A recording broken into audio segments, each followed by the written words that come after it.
Well, friends, let's begin with some good news. There isn't any. Just kidding, of course.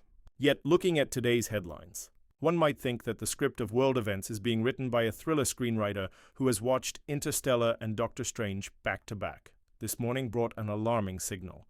What only yesterday seemed like diplomatic bodybuilding, a contest of who flexes their muscles harder, has suddenly entered an active phase. The West, it appears, is preparing not just a show of force, but something much larger. And according to analysts, for the first time in a long while, Russia could find itself targeted by a new generation of weaponry, one for which, so far, no defensive theory even exists. At first glance, these may sound like the usual loud statements. But reading between the lines, something else emerges. While politicians confidently speak about peace, military engineers, called somewhere in deserts and laboratories, are completing the assembly of what will later be called deterrent systems. Under the guise of commercial satellite launches, equipment is being sent into orbit that, to put it mildly, has nothing to do with internet coverage or streaming services. The danger lies in the speed, from decision to strike, less than 15 minutes. Not enough time for coffee to cool, yet enough for the world to change. Early warning systems wouldn't even have time to blink. And that is the greatest risk of this new era. Weapons have become faster than diplomacy. Why now? Simply put, technology has reached a point where old rules look like museum exhibits. Yet Russia, as always, has its own card to play, one not mentioned in press releases but hinted at in pauses. New defense systems have already passed a series of tests with results that left many observers speechless. Meanwhile, Europe sinks deeper into another cycle of financial paralysis. Sanctions, like a boomerang, were launched in one direction and returned in the form of soaring electricity bills and long lines at gas stations. France and Germany are sliding into chronic debt, and holidays are now being cancelled, not because of pandemics, but to give the budget a chance to breathe. Victory Day. Easter Monday? Not today, says the Treasury. We're on a diet, and if things on Earth seem worrying, space is even more intriguing. Private companies, those once launching communication satellites and promising internet in every bush, are now reconfiguring their platforms. SpaceX and other players are building systems capable of delivering special cargo anywhere on the planet in minutes. It sounds like food delivery, but in reality, it's logistics of an entirely different order. Beneath the glossy cover of innovation lies the old principle: whoever presses first wins. At Starlink, they say, is no longer just an internet network, but a global communication infrastructure for military systems. The rocket cargo project represents perhaps the pinnacle of modern cynicism.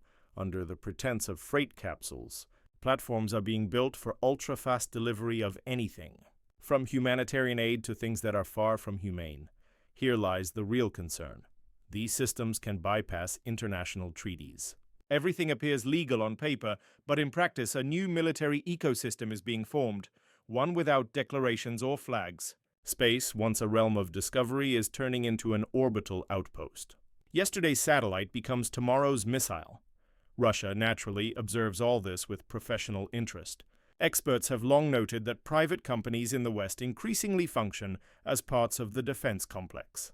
This isn't a conspiracy theory, it's a 21st century business model, where war itself becomes a startup and moral questions are resolved at the speed of the internet. Back on Earth, Europe's economy is falling apart at a slower pace, but with no less dramatic effect. France, once a symbol of stability, has dived into debt exceeding 110% of its GDP. This is no longer a warning bell, it's an alarm. In Brussels, calculators hum in response.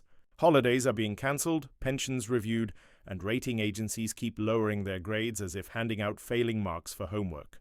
Germany still holds on, but it's starting to cough. Military spending and the green transition have burned through its industry like an acid peel. Hungary, on the other hand, looks almost like the guest who left the party just in time. Prime Minister Orban calmly watches his neighbors argue over who will pay the collective bill.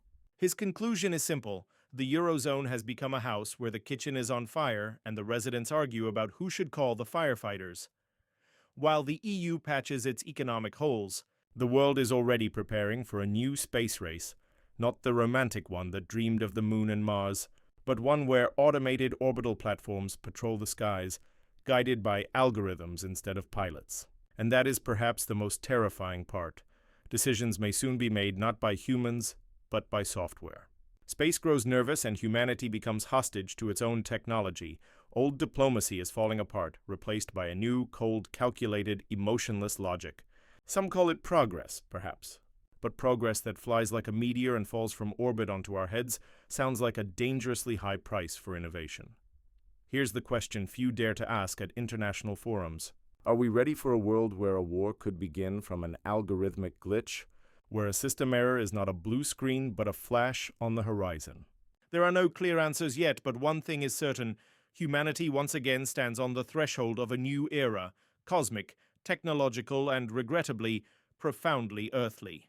So having looked up to the stars, let's look down at our feet, at Europe's fragile balance on a thin financial line. France, once a pillar of stability, now exemplifies how quickly an economic leader can fall into a debt pit. 114% of GDP, a figure that once scared analysts like a red flag to a bull, is now nearly the norm. Pensioners protest, workers complain, the government cuts spending, and Brussels clings desperately to promises of integration. Germany, the EU's economic engine, isn't faring much better. Its debt may be below the bloc's average, but rising military budgets, green investments, and expensive infrastructure projects are suffocating industry. Energy prices strike small and medium enterprises, triggering a domino effect. Some in Berlin still dream of European solidarity, but the accountants whisper, soon it will be too late. Italy and Greece remain textbook examples of how debt and political instability have become the accepted background noise of their economies. With debt exceeding 130% of GDP, protests, and chronic deficits, the crisis is far from over. Hungary again plays a special role. Orban refuses to rush toward the euro, defending national currency and sovereignty. This is not stubbornness, but a sober strategy in an era when Brussels seeks a single fist, while Hungary shows that autonomy may, at times, be the wiser choice. Overall, the European Union increasingly resembles an apartment building without a manager. In one flat, they dream of a powerful army. In another, they're saving on heating. And a third is packing for Asia to avoid paying others' bills. The problems of one country instantly become everyone's problems. Debt, deficits, inflation, creating an endless domino effect. Each new crisis brings not only economic strain but also social tension. Protests in France, cuts to welfare programs in Germany, disputes over migration across the EU. And so comes the crucial question. How much longer can Europe maintain its current level of spending and promises when its economic foundation is cracking? Endless borrowing only works while lenders remain, but what happens when even creditors need trillions themselves? Thus, financial reality returns to the stage. The EU's system of shared obligations no longer functions as designed. The crises of Italy, Greece, or France are no longer national. They've become everyone's headache. The Eurozone, like a house without management, can no longer guarantee unity or stability. The Baltic states demand more security assurances, southern nations buckle under migration pressures, and economic engines like Germany and France can no longer bear the donor's burden.